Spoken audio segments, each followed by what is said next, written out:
Hello to all my बाबू सोना। तो आज हम लोग पढ़ेंगे यूनिट 4 का सेशन 3 जिसका मतलब नाम है performing the role of first aider in fever, heat stroke, back pain, asthma and food borne illness.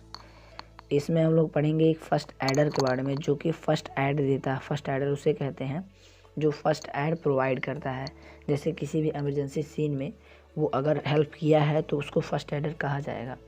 अब जैसे कि एक पेडिस्ट्रियन के लिए, जैसे कोई पैदल यात्री जा रहा है उसके लिए उसका कोई एक्सीडेंट हो जाता है तो उसकी जो भी हेल्प करता है उसे फर्स्ट एडर कहते हैं। जो फर्स्ट एड देता है उसी को फर्स्ट एडर कहते हैं, ठीक है।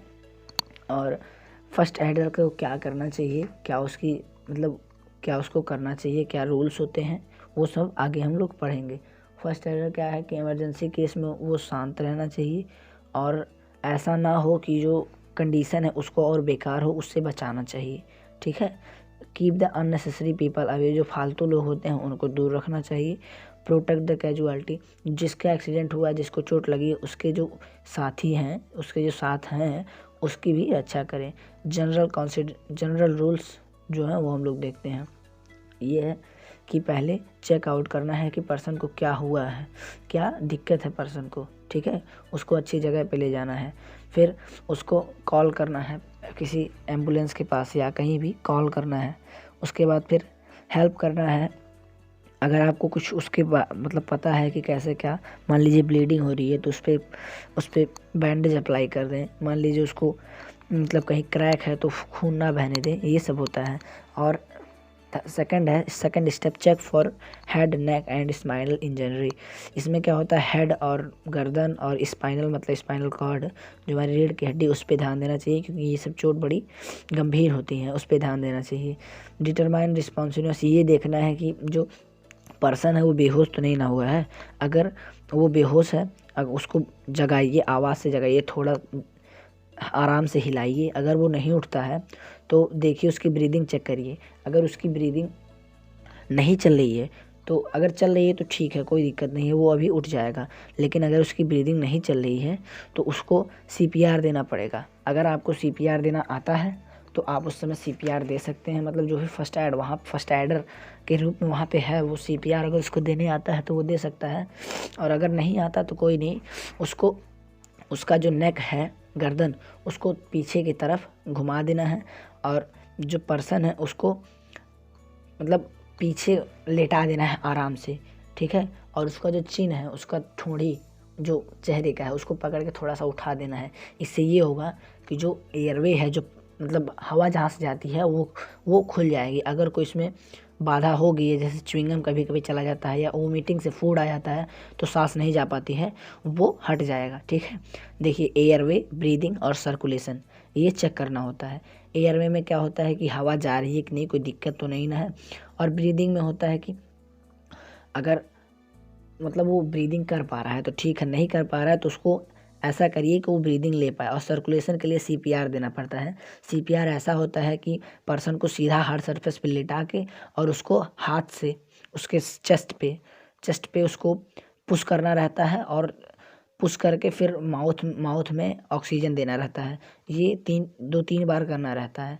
अगर आपको नहीं आता तो मैंने मतलब इसमें कहा है कि अगर आप अकेले हैं तो करिए और फ़ोन का, अगर आपको नहीं आता तो तुरंत फ़ोन करिए एम्बुलेंस को या किसी मेडिकल सर्विस को, ठीक है। ये तो हो गया मतलब एक्सीडेंट का कि कैसे अगर मान लीजिए कोई मतलब एक्सीडेंट हो जाता है और कोई फर्स्ट एडर वहाँ पे, उसको क्या करना चाहिए। फीवर में है, फीवर क्या है, फीवर का हाई टेम्परेचर बॉडी का हो जाता है जो कि नॉर्मल टेम्परेचर से ज़्यादा हो, जैसे 37 डिग्री सेल्सियस या 98.6 डिग्री फ़ारेनहाइट से अगर ज़्यादा हुआ तो फीवर हो गया। इसका जो ये फीवर सिम्टम है, डिजीज़ नहीं है कोई, ठीक है। लो फीवर होता है 98.8 टू 100 तक रहता है और मिड रहता है 101 से 103 और 104 से जब ऊपर जाता है तो ये हाई हो जाता है इस पे। और ये जो होता है ये किसके कारण होता है, ये इससे होता है, वेदर के कारण होता है, बैक्टीरिया वायरल इन्फेक्शन से होता है। अगर आप बहुत देर तक धूप में टाइम स्पेंड किए हैं तो उससे हो जाता है। किसी भी एलर्जिकल फूड या वाटर से हो जाता है। इसका सिम्टम है कि फेस जो है हॉट हो जाएगा, गर्म हो जाएगा, वोमिटिंग हो सकती है, ठीक है, सर दर्द करेगा, डायरिया भी हो सकती है। ये सब इसके सिम्टम हैं। रिमूव द और इसके बाद अगर क्या करना है फर्स्ट ऐड के रूप में क्या करना चाहिए, ये सिम्टम्स हमने देख लिए, ठीक है। अब फर्स्ट ऐड के रूप में क्या करना चाहिए, फर्स्ट ऐड में है कि पहले थर्मामीटर से उसका चेक करें कि बुखार कितना है, ठीक है। डिजिटल थर्मामीटर किसी भी उसको साफ करके उसके यहाँ आर्मपिट में या कहीं उसके क्या कहते हैं टंग के नीचे रख के आप चेक कर लीजिए टेम्परेचर, ठीक है। टेम्परेचर तो चेक करना नॉर्मल आता ही होगा। टेम्परेचर आप चेक पहले प्रिपेयर कर लीजिए, उसको साफ़ सफाई से उसको चेक कर लीजिए, फिर स्विच ऑन करके रख दीजिए पिल्ले वहाँ पे, फिर देख लीजिए टेम्परेचर कितना है, ठीक है। ये तो हो गया। और उसके लिए क्या होता है, आप फर्स्ट एड के लिए पैरासीटामॉल दे सकते हैं, ठीक है। फर्स्ट एड के लिए टैबलेट पैरासीटामॉल दे सकते हैं। और उसको अगर मान लीजिए किसी को बुखार तो फर्स्ट ऐड में उसका टेम्परेचर कोशिश करें कि उसकी टेम्परेचर बॉडी का टेम्परेचर लो हो सके, तो उसको कूल प्लेस पे ले जाएं। और होता नहीं है हमारे यहाँ की कपड़ा भिगो के सर पे पोंछते हैं, ऐसे शरीर को उसको पोंछिए तो इससे बुखार कम होगा। उसके बाद अगर नहीं होता है तो मेडिकल सर्विस। फिर आता है हीट स्ट्रोक ऐसा होता है जब आपके बॉडी का कूलिंग मैकेनिज्म फेल हो जाता है तो हीट स्ट्रोक आता है, ठीक है। इसमें होता है कि ग्लैंड होती हैं स्वेट जो पसीना होता निकालते रहती हैं, समझ नहीं पाती हैं। और ये तभी होता है जब टेम्परेचर बॉडी का 104 से ज़्यादा हो जाता है। ये हेडेक, सर में दर्द, फैटिग, ठीक है। फ्लक्चुएटिंग ब्लड प्रेशर भी फ्लक्चुएट करता रहेगा, ऊपर नीचे होता रहेगा, ठीक है। अब फर्स्ट एड के लिए इसमें क्या करना चाहिए, हीट स्ट्रोक में फर्स्ट एड के रूप में क्या करना चाहिए, इसमें है सिर्फ द पर्सन को कूल प्लेस पे ले जाइए और उसका शरीर भीगे कपड़े से और आइस पैक से आप उसको मतलब उसके आर्मपिट और ग्रोइन को पोंछ सकते हैं। Give Luke warm water with उसको लुक वार्म, थोड़ा सा हल्का गर्म वाटर, इलेक्ट्रोलाइट मतलब ORS होता है ना, उसी के साथ दीजिए। बैक पेन, अब हीट स्ट्रोक का तो हो गया कि मतलब गर्मी से ज़्यादा दीजिए, जब बहुत ज़्यादा गर्मी होने लगती है तभी हीट स्ट्रोक आता है, ठीक है। अब देखते हैं बैक पेन तभी होता है जब ये शॉर्ट है, मतलब ज़्यादा देर तक नहीं दिक्कत करता है। बैक पेन में अगर कोई आदमी बहुत देर तक बैठा है तो उसका बहुत दर्द करने लगेगा पीछे, उसको क्या करना है, आराम से बिठा देना है, लेटा देना है और मसाज भी कर देनी है, बस उसको ज़्यादा दिक्कत नहीं होगी। फिर इसका जो बैक पेन है उसका फैक्टर क्या है, कैसे कैसे हो जाता है, इसमें क्या किस किस दिक्कत से ये हो जाता है, अजीब अजीब कपड़ा पहनने से, ठीक है, गलत वॉकिंग हैबिट से, बहुत देर तक बैठने से, ठीक है, और सॉफ्ट मैट्रेस या गद्दे पर सोने से, इससे ज़्यादा स्ट्रेस से ये बैक पेन का होता है, ये फैक्टर था। अब इसके लिए फर्स्ट एड क्या देना है, इसके लिए फर्स्ट एड यही है कि आप मसाज कर सकते हैं हॉट या कोल्ड पैक से और पेन किलर दे देते हैं, ठीक है। अब ये तो हो गया बैक पेन का। अब देखते हैं अस्थमा का। अस्थमा एक मतलब लंग इन्फेक्शन डिजीज़ है जो हमारी हवा जाने की नली है उसमें दिक्कत आती है और प्रोड्यूसर्स दिक्कत होती है सांस लेने में। इसका सिम्टम है कफ आएगा, टाइटनेस इन चेस्ट में दर्द होगा, ठीक है, म्यूकस आएगा, स्लीप में दिक्कत होगा, सांस नहीं ले पाएंगे, ये सब सिम्टम्स है अस्थमा के, ठीक है। ये माना जाता है कि जो अस्थमा है वो कि माना जाता है कि हेरिडिटरी इसकी मतलब जैसे होता नहीं हेरिडिटरी कि माता को है तो बेटी को होगा, इस तरह से होता है, हेरिडिटरी फैक्टर है। और इन्वायरमेंटल जैसे डस्ट कोल्ड मतलब इन्वायरमेंटल तो होता ही है लेकिन हेरिडिटरी भी रहता है।